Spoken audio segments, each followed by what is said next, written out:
तो यहाँ पे ये देखिए आपको एक निबंध है, एनजे का निबंध है, ये पार्ट 3 होगा। पार्ट 3 और यहाँ पे देखिए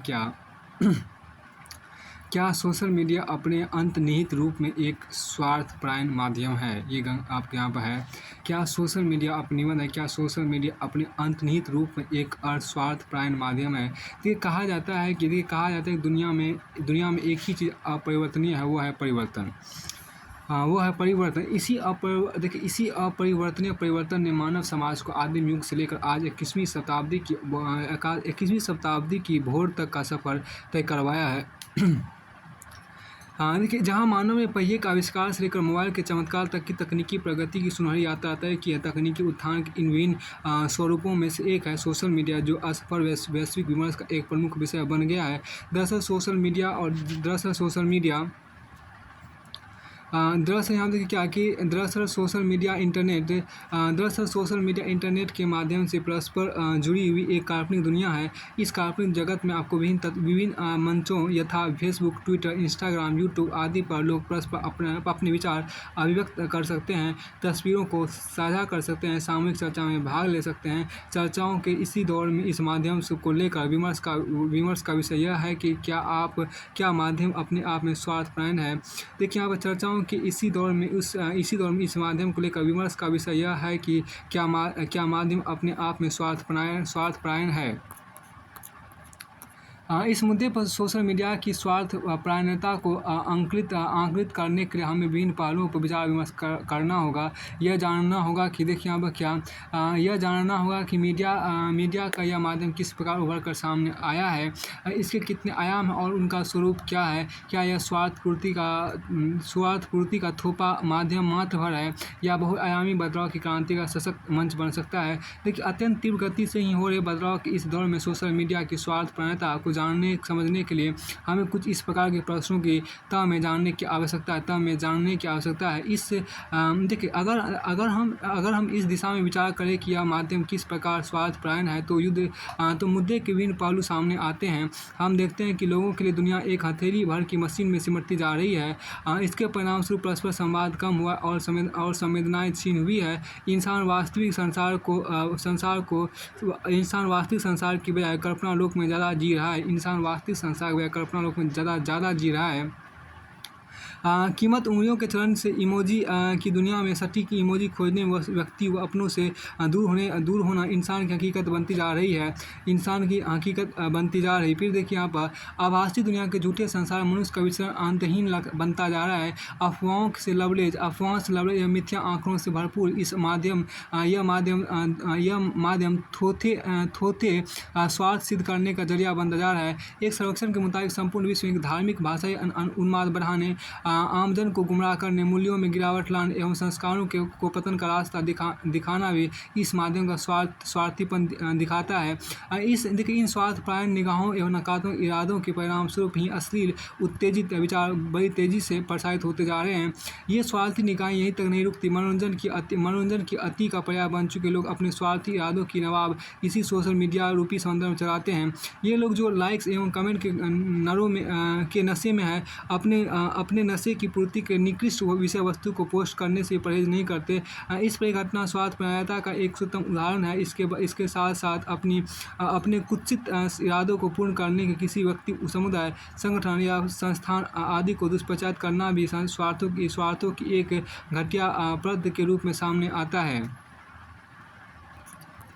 अब यहाँ देखिए लेकिन पूरी तस्वीर को जानने समझने के लिए हमें सिक्के के दूसरे पहलू को भी ध्यान में रखना होगा। हम देखते हैं कि सोशल मीडिया के प्लेटफॉर्म ने बेजुबानों को आवाज़ दिया एवं गुमनाम प्रतिभाओं को तराशा है। आजकल प्रत्येक प्रयोगकर्ता एक मीडिया कर्मी बन गया है एवं उसे अपनी प्रतिभा के प्रदर्शन के लिए किसी के सहारे की आवश्यकता नहीं है। सोशल मीडिया ने विश्व पटल की सभी विचारधाराओं से हमारा परिचय करवाया है, जो हमारे मस्तिष्क की समृद्धि एवं व्यक्तित्व के चहुमुखी विकास के लिए अत्यंत जरूरी है। कंपनियां अपने उत्पादों का विज्ञापन तथा युवक अपने रोजगार की तलाश उसी प्लेटफॉर्म पर कर रहे हैं।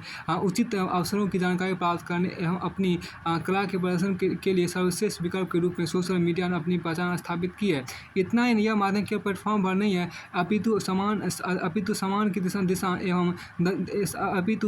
दशा एवं दिशा तय करने वाले विज्ञापन की शक्ति है, जो अपने स्वरूप में भी इतनी ताकतवर है कि इससे बदतर शासन व्यवस्था उखाड़ फेंका है। इसका सर्वश्रेष्ठ उदाहरण अरब स्प्रिंग है, जहां सोशल मीडिया के सारे जालिम शासकों के जुर्म के खिलाफ लड़ाई लड़ी गई, जिससे वहां लोकतांत्रिक शासन व्यवस्था की आसान हुई। अभिव्यक्ति की सच्ची स्वतंत्रता को स्थापित करने का श्रेय इसे दिया जा सकता है। यहाँ तो इस माध्यम में कोई दोष नहीं दिखता। स्वार्थपरायणता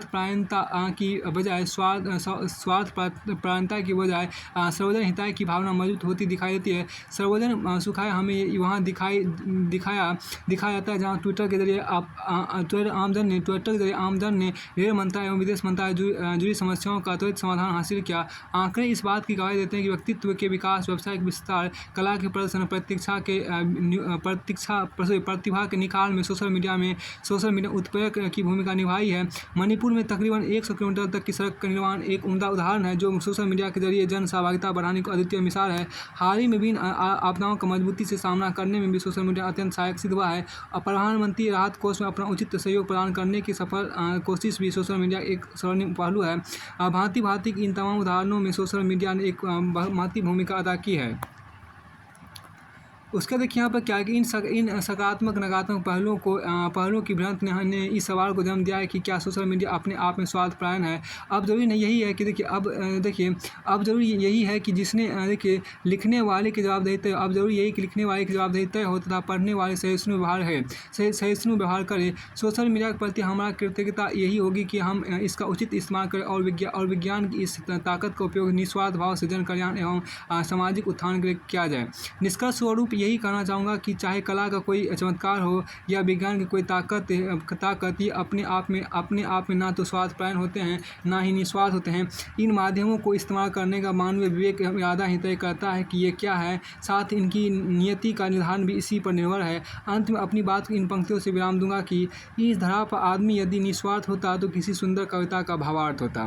देखिए बहुत अच्छी बात, इस धरा पर आदमी यदि निस्वार्थ होता, इस धरा पर आदमी यदि निस्वार्थ होता तो किसी सुंदर कविता का भावार्थ होता। इस धरा पर आदमी यदि निस्वार्थ होता तो किसी सुंदर कविता का भावार्थ होता। इस धरा पर आदमी यदि निस्वार्थ होता तो किसी सुंदर कविता का भावार्थ होता। फिर देखिए निबंध लेखन कुछ काम की बातें यहाँ पर की गई है। निबंध लेखन कुछ काम की बातें यहाँ देखिए निबंध अच्छा परफॉर्म करने के लिए अभ्यास सबसे ज़्यादा जरूरी है। मुख्य परीक्षा से पहले 10-15 निबंध तो कम से कम लिखे जाना चाहिए। अपने अच्छे न्यूज़पेपर पढ़े और उनके आर्टिकल को पढ़ने के साथ साथ उनका अवलोकन विश्लेषण भी करें, उनकी लेखन शैली कैसी है। आपका पूरा निबंध कौशल इन 3 महत्व की बातों पर करता है। टॉपिक को अच्छे से समझना, उसका डायमेंशन समझना, विचार और भाषा में प्रवाह रखना और निबंध को रुचिकर बनाए रखना। परीक्षा भवन में मेरी कोशिश यह रहती थी कि किसी परिचित से टॉपिक का चयन करूँ और उस पर अच्छा लिखूँ। छोटी मगर महत्वपूर्ण बातों को लिखने की कोशिश करें, एकदम साधारण रूप से लिखें। सब ज़्यादा जरूरी है कि टॉपिक को अच्छे से समझे और उसके हर शब्द को अलग अलग करें और विचार करें कि टॉपिक का केंद्रीय भाव क्या है। फिर जैसे 2015 का मुख्य परीक्षा में एक टॉपिक आया, मूल्यों से वंचित शिक्षा जैसी अभी उपयोगी है, व्यक्ति को अधिक चतुर बनाने वाली लगती है। मूल्यों से वंचित शिक्षा जैसे अभी उपयोगी है, व्यक्ति को अधिक चतुर बनाने वाली लगती है। इस टॉपिक को अलग अलग करने पर हम देखते हैं कि शिक्षा मूल्य विहीन शिक्षा वर्तमान की शिक्षा प्रणाली चतुर मुख्य बिंदु है। वही मूल्य युक्त शिक्षा इस टॉपिक का आधार है। देखिए टॉपिक को समझने के बाद कॉपी के पीछे 2 पृष्ठों पर आप वो सारे पॉइंट लिखे जो आपके मन में आ रहे हैं, उनसे संबंधित 3-4 अच्छे कथन भी याद कर ले और पिछले पृष्ठ पर लिख ले। कथन आसानी से याद आज इसके परीक्षा के पहले ही से शिक्षा, राजनीति, भ्रष्टाचार, पर्यावरण, नैतिकता, धर्म, विज्ञान आदि सारे समाहित विषयों पर कुछ कथन लिख लें और उनका अच्छे से याद कर लें। अब जब टॉपिक के संबंधित सारे मैटर रफ स्टाइल लिख लिया जाता है तो इसको व्यवस्थित कर ध्यान रहे कि निबंध में भाषा और विचारों का प्रभाव सबसे महत्वपूर्ण है। ऐसा न हो कि भाषा विचार प्रभाव में न होकर टूटते नजर आएँ। इसलिए मुख्य निबंध लिखने से पहले ये अच्छे से देख लें कि कब कौन सा बिंदु लिखना है। अपने निबंध ज़्यादा डायमेंशन प्रकट करने की कोशिश करें। सामाजिक, आर्थिक और राजनीतिक, सांस्कृतिक, ऐतिहासिक, वैज्ञानिक, ग्रामीण, राष्ट्रीय, अंतर्राष्ट्रीय, मानवाधिकार आदि और इस तरह के कई डायमेंशन टॉपिक के अनुसार निबंध में शामिल करें। इससे यही पता चलता है कि आप कम समय में कितना विस्तृत क्षेत्र में सोच सकते हैं। फिर देखिए यहाँ पर क्या ज़्यादा लंबे पैराग्राफ ना लिखिए, ज़्यादा लंबे पैराग्राफ ना लिखे, एक पृष्ठ पर कम से कम 2 पैराग्राफ लिखे। ज़्यादा लंबे पैराग्राफ ना लिखे, एक पृष्ठ पर कम से कम 2 पैराग्राफ लिखे, एक पृष्ठ पर कम से कम 2 पैराग्राफ लिखें। कोशिश करें कि निबंध की शुरुआत रोचक तरीके से करें। किसी घटना, कहानी या द्वंद्व को दिखाते हुए टॉपिक पर आए, जैसे ऊपर के टॉपिक की शुरुआत में ओसामा बिन लादेन और क्लास इत्यादि की तुलना उसकी शिक्षा और मूल्यों के आधार पर की जा सकती है। किस प्रकार एक पढ़ा लिखा व्यक्ति हज़ारों लोगों को मारता है, उसी शिक्षा से प्राप्त तकनीकी द्वारा से दूसरे व्यक्ति किस तरह से हज़ारों बच्चों का भविष्य सुधारता है। भूमिका के बाद अगले पैराग्राफ में अपना दृष्टिकोण स्पष्ट करें कि आप आगे क्या लिखने जा रहे हैं। जैसा कि लादेन और क्लास इत्यादि तुलना के बाद अगले पैराग्राफ में आप यह लिख सकते हैं कि यह इस प्रकार देखा जा सकता है कि वर्तमान के दौर के विपरीत हमें किस प्रकार की मूल्य युक्त शिक्षा की जरूरत है।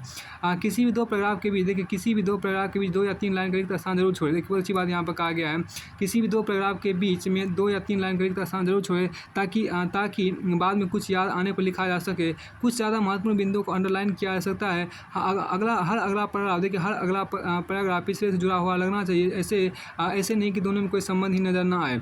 निष्कर्ष में हमेशा सकारात्मक दिखे। यह आपके व्यक्तित्व को भी दर्शाता है और किसी चुनौती का सामना करने की आपकी इच्छा शक्ति को भी। निष्कर्ष में पूरे निबंध का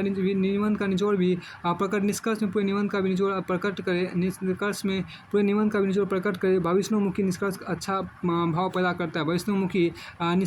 भाव पैदा करता है। देखिए निबंध के लिए और लिखने के दौरान क्या ना करें। इसमें देखिए क्या आप यह दर्शाने से बचें कि आपके पास विषय की विशेषता है और ना ही फालतू ज्ञान लिखने की कोशिश करें। कई बार कम शब्दों में अच्छे अंक मिल जाते हैं। अगर आपने गुणवत्तापूर्वक लिखा है, इसलिए ज़्यादा पृष्ठ भरने के चक्कर में ना रहे। निबंध को जीएस के उत्तर की तरह कभी नहीं लिखे। निबंध में विचार और उनका प्रकटीकरण महत्वपूर्ण है। फिर देखिए फैक्ट 10% से ज़्यादा ना हो, और वह भी तब जब टॉपिक की डिमांड हो, जैसे बढ़ती जनसंख्या, घटते संसाधन जैसे टॉपिक में फैक्ट्स से अपनी बात को पुख्ता कर सकते हैं। अगर आपको यह नहीं पता कि कथन किसका है तो गलत नाम ना लिखें, बल्कि यह लिख दें किसी ने कहा है। गलत फैक्ट्स ना लिखें। अगर कोई टॉपिक वाद विवाद का है तो आप किसी एक पक्ष का समर्थन लेते दूसरे को नज़रअंदाज ना करें। ऐसा नहीं हो कि आज टॉपिक के सिर्फ एक ही पक्ष पर लिख रहे हो।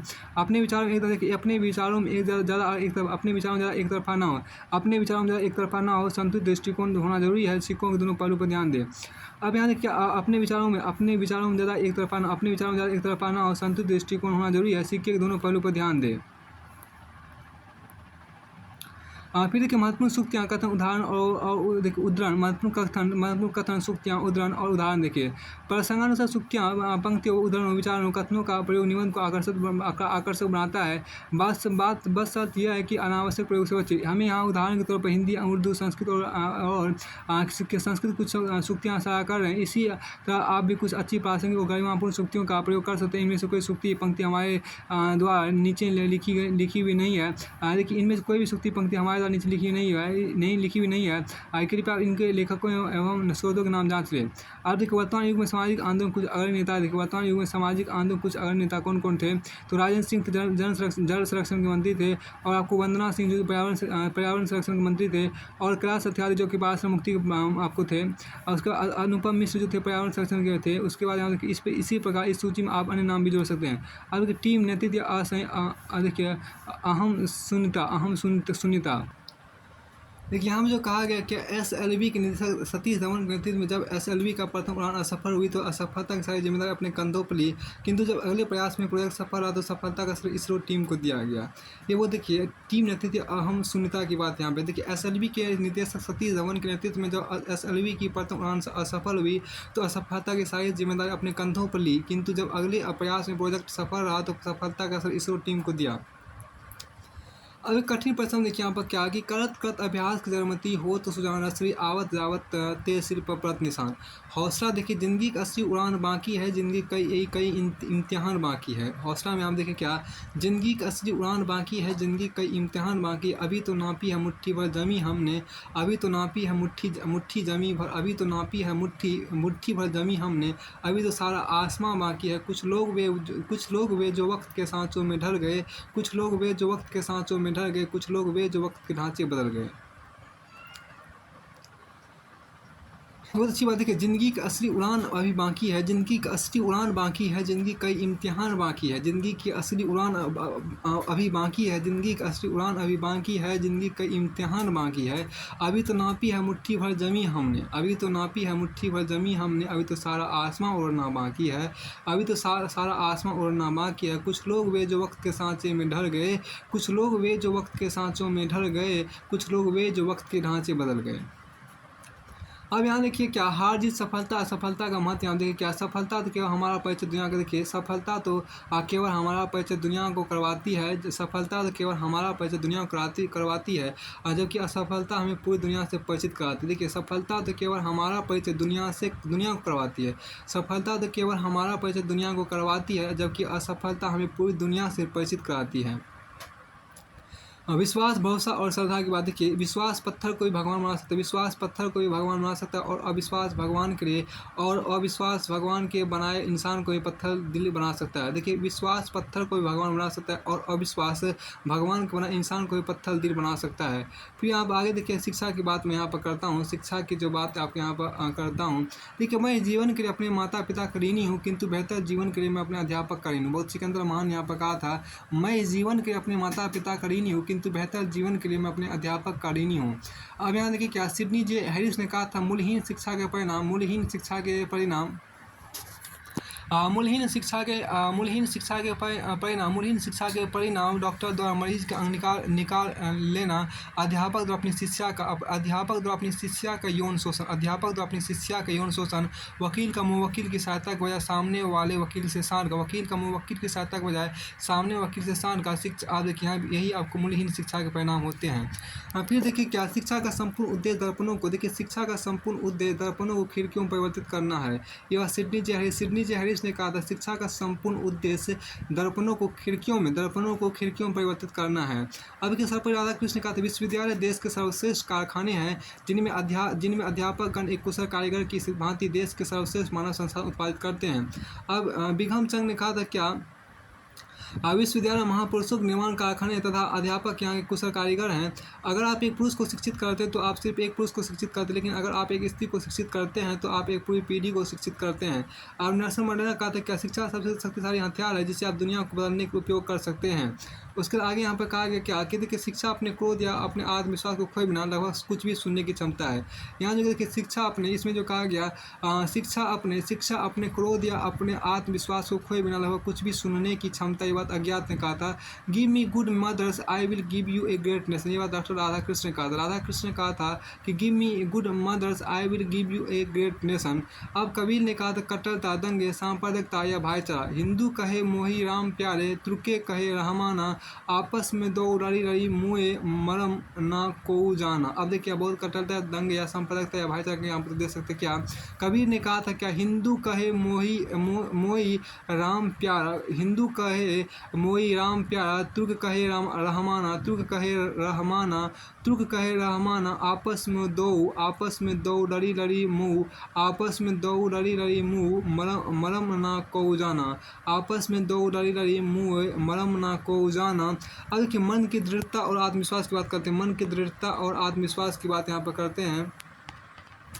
मन की दृढ़ता और आत्मविश्वास के बाद देखिए, मन के हारे हार है, मन के जीते जीत है, मन के हारे हार है, मन के जीते जीत है। स्कॉटलैंड का भोला बच्चा जेम्स वाट, जो केतली से निकलती भाप को देख कौतूहल से भर उठा, उसे लगा कि क्या भाप में इतनी शक्ति होती है कि वो केतली के ढक्कन को हिला दे। उस भोले बालक की इसी जिज्ञासा ने मानव सभ्यता पहिए को गति दी। अब देखिए शक्ति को करो, देखिए शक्ति की करो मौलिक कल्पना करो, शक्ति की करो मौलिक कल्पना करो पूजन, शक्ति की करो मौलिक कल्पना करो पूजन, छोड़ दो समझ जब तक ना सिद्ध हो रघुनंदन। ये बात निराला ने कहा था, शक्ति की करो मौलिक कल्पना करो पूजन, छोड़ दो समझ जब तक ना सिद्धि हो रघुनंदन। याद देखिए कवि ने कहा था, ऐसी बानी बोलिए, भाषा पर आधारित आपको है। देखिए क्या भाषा पर, देखिए ऐसी बानी बोलिए मन का आपा खोए और को शीतल करे आप हो शीतल होइए। ऐसी बानी बोलिए मन का आपा खोए और को शीतल करे आप हो शीतल होइए। बात कबीर ने कहा था आपको। लक्ष्य अधिक पर देखिए धीरे, लक्ष्य अधिक पर ध्यान का धीरे धीरे मनवा धीरे में सब कुछ होए, धीरज में सब कुछ होवे, धीरे धीरे मनवा धीरज में सब कुछ होए, माली से 600 घड़ा ऋतु आए फल होए, धीरे धीरे मना धीरज में सब कुछ होए, माली से 600 घड़ा ऋतु आए फल। ये बात लक्ष्य कर, ये लक्ष्य अधिक बारे में है।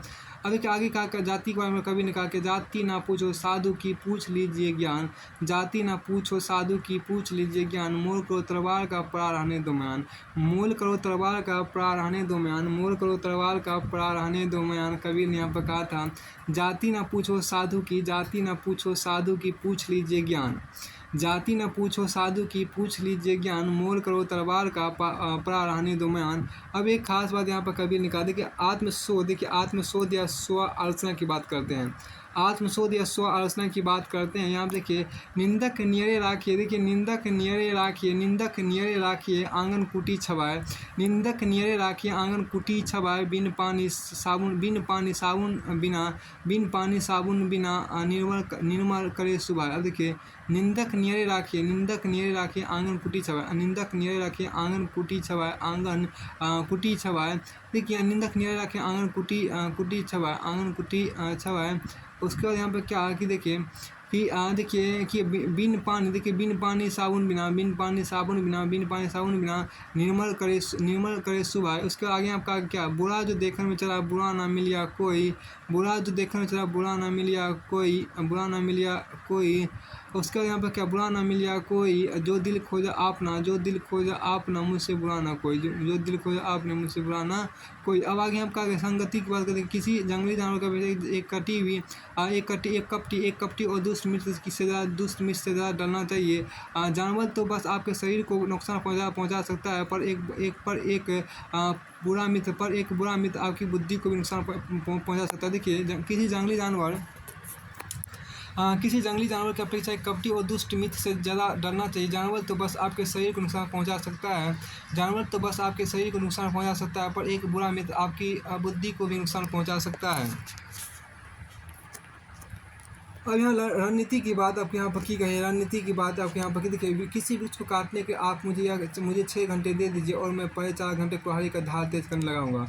किसी रणनीति में कहा गया किसी वृक्ष को काटने के लिए आप हमें कुल्हाड़ी दे दीजिए और कुल्हाड़ी तेज करने से पहले और मैं पहले 4 घंटे किसी वृक्ष को काटने के लिए आप मुझे 6 घंटे दे दीजिए और मैं पहले 4 घंटे कुल्हाड़ी की धार तेज करने लगाऊंगा। उसका देखिए क्या न्याय प्रणाली, देखिए न्यायिक प्रणाली और न्याय के बारे में हम कहा क्या, कानून इतना सारा गंभीर होना चाहिए कि उसे कोर्ट की जेब में रखकर ले जाया जा सके और इतना सरल होना चाहिए कि एक किसान भी समझ सके। अब ये बात क्या नेपोलियन ने कहा था, नेपोलियन ने कहा था क्या कि कानून इतना सारा गंभीर होना चाहिए कि उसे कोर्ट की जेब में लेकर रखकर ले जाया जाए, उसे कोर्ट की रकम जेब में रख कर लाया जाए, जेब में रख कर ले जाया जाता था और जा सके और ले जाया जा सके। और इतना सरल होना चाहिए कि इतना सरल होना चाहिए कि एक किसान भी समझ सके। अब एनोनिमस ने कहा था justice delayed is justice deny, justice delayed is justice deny की बात की गई है। साहित्य की बात यहाँ पर की गई क्या कि देखिए अधिकार है वहाँ जहाँ आदित्य नहीं, अधिकार है वहाँ जहाँ आदित्य नहीं, मुर्दा है वह दे जहाँ साहित्य नहीं, साहित्य संगीत कल्पना विहीन साक्षरता पशु चरित्र ये संघर्ष पशु देखिए साक्षात पशु पुष्ट विषाण के। अब आगे यहाँ पे कहा गया देखिए थोड़ा सा गौर कीजिए, विनय सद्गुण बात, जिस प्रकार बिना जल के धान नहीं उगता उसी प्रकार बिना विनय के बात की शिक्षा फलदायी नहीं होती है। अब आगे कहा गया देखिए थोड़ा सा यहाँ पर जो है